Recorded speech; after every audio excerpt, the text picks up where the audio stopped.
Parliament के दोनों ऐवानों से, दोनों सदनों से यह बिल पास हो चुका, राष्ट्रपति यानी सदर जमहूरिया का मुहर लग चुका, और इसके बाद ये बिल नहीं रहा, ये कानून हो गया है। और इसी वजह से आप आज यहाँ मौजूद हैं, हम सब यहाँ पकड़ना है। मेरी आप तमाम लोगों से गुजारिश है, मुझसे पहले यहाँ पर हमारे आदिवासी समाज से 2-3 बंधुओं ने हमारी बातें रखी हैं। इस सरकार की जो कोशिश है पिछले 12 सालों से, वो यही कोशिश है कि हर मुद्दे को मुसलमान वर्सेज हिंदू कर दिया जाए, मुसलमान वर्सेज आदिवासी कर दिया जाए।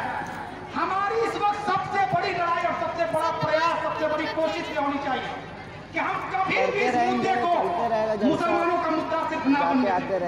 ये मुसलमानों का इशू नहीं है, ये कॉन्स्टिट्यूशनल इशू है, ये संवैधानिक मसला है, ये मुल्क का मसला है, ये हमारे मौलिक अधिकारों का मसला है। आप सरकार चाहती है कि ये मसला मुस्लिम वर्सेज गैर मुस्लिम यानी मुस्लिम वर्सेज हिंदू हो जाए। इस रंग में, सरकार की चाल में हमको फंसना नहीं है, और हमको कोई ऐसा काम नहीं करना है जिससे हमारी लड़ाई कमजोर पड़ जाए। मैं आपको ये भी बताना चाहता हूँ, अभी हमारे नौजवान साथी ये कह रहे थे,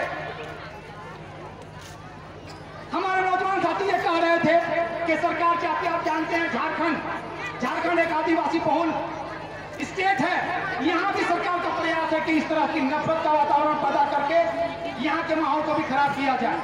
ये कानून, आप जानते हैं कि हालिया जो खबर आई कि अभी बंबई में जैनों की एक बहुत बड़ी मंदिर थी, 90 साल पुरानी मंदिर, उस पर भी बुलडोजर चला दिया गया। तो पिछले 12 सालों से जो राजनीति हो रही है वो बुलडोजर की राजनीति चल रही है। खत्म कर दो, बीच के फिर चालू कर दो, बीच के विदेशी जानते हैं पूर्व की सरकारों ने कानून बनाई है, मुझे कानून तोड़ने में मजा आता है। ये उनका स्टेटमेंट है, आप आज देखिए तो याद रखिएगा, निर्माण कंस्ट्रक्शन यानी तामीर हमेशा मुश्किल होता है, तखरीब विध्वंस और ढा देना ये आसान होता है।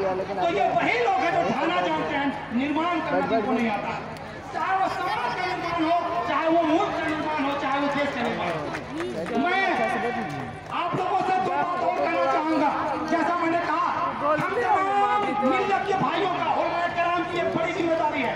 जुम्मे की नेमत आपको अल्लाह ताला ने दी है, हर हफ्ते लाखों करोड़ों की तादाद में मुसलमान जमा होते हैं, लेकिन आज भी जितनी जहालत, जितनी गुर्बत और जितनी समस्याएं मुसलमानों में है, आप दूसरी कौमों में नहीं देखेंगे। अभी हमारे भाई आदिवासी भाई मिसाल दे रहे थे किसकी, वो कह रहे थे किसानों के आंदोलन की। किसानों के खिलाफ किसी सरकार ने 3 कानून बनाए जो बिल्कुल किसानों के अहित में था। किसानों ने, आप जानते हैं सिखों की तादाद कितनी है, सिखों की तादाद क्या है इस मुल्क में, लेकिन उन सिखों ने 700 सर कटाए तो इस सरकार को झुकना पड़ा और वो कानून वापस लिया गया। ये ताकत है यूनिटी की, ये ताकत है इत्तेहाद की, ये ताकत है बलिदान का जज्बा अगर आपके अंदर हो। हम कहने को तो कहते हैं कुर्बानी का जज्बा, लेकिन हमसे जब वक्त मांगा जाता है, हमसे जब माल मांगा जाता है, हमसे जब सलाहियतें मांगी जाती हैं, हम पीछे भाग जाते हैं। सिखों ने यह कामयाबी इसलिए हासिल की, हमारे भाइयों ने, ये कौम कुर्बानी के लिए जानी जाती है, बलिदान के लिए जानी जाती है। आपको मालूम है कितने साल उनका आंदोलन चला था? 1.5 साल तक बरसात में, धूप में, पानी में हजारों सिख खड़े रहे और उनके लिए लंगर चलता रहा, हजारों लोगों का खाने पीने का इंतजाम उसी कम्युनिटी के लोग करते रहे। आप देखिए जमीनी हकीकत क्या है, यहाँ पर माइक में चिल्ला कर बोल देंगे, जमीनी हकीकत नहीं बदलती। जमीनी हकीकत ये है कि अगर हम मुसलमान पूरे मुल्क के अगर 5 लाख लोग सड़क पर आ जाएं, तो क्या लगता है उस 5 लाख में से 4.5 लाख लोगों के यहाँ घर में चूल्हा नहीं जलेगा। हम दैनिक मजदूर हैं, ऐसे भी तो हमको कहा था कि 50 साल के वाले लोग, तो आपका रोजी रोटी बंद हो जाएगा। लेकिन जो सिख हैं, आपको मालूम कि सबसे समृद्ध किसान हरियाणा और पंजाब में है। इन किसानों के दम पर करोड़ों रुपए उन लोगों ने कुर्बानी दी।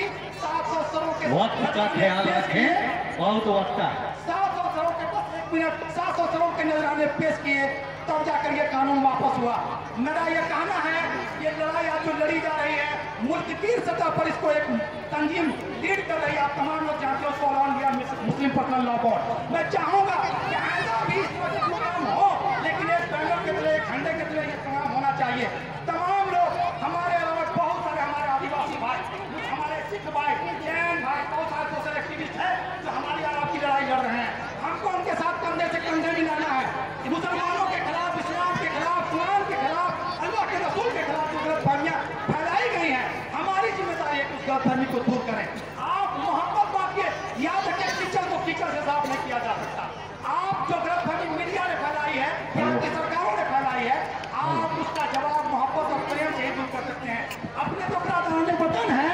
भाई वक्त का ख्याल रखें।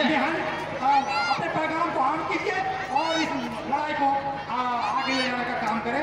वक्त नहीं रहा, बार बार कहा जा रहा है, कहने को बहुत सारी बातें थी। उम्मीद है कि इंशाअल्लाह आप तमाम समुदाय के लोगों को जोड़कर, जैसा मैंने कहा, इसको हिंदू असलियत मुस्लिम कभी नहीं बनने देंगे। यही हमारी सबसे बड़ा प्रयास है, सबसे बड़ी कोशिश होनी चाहिए।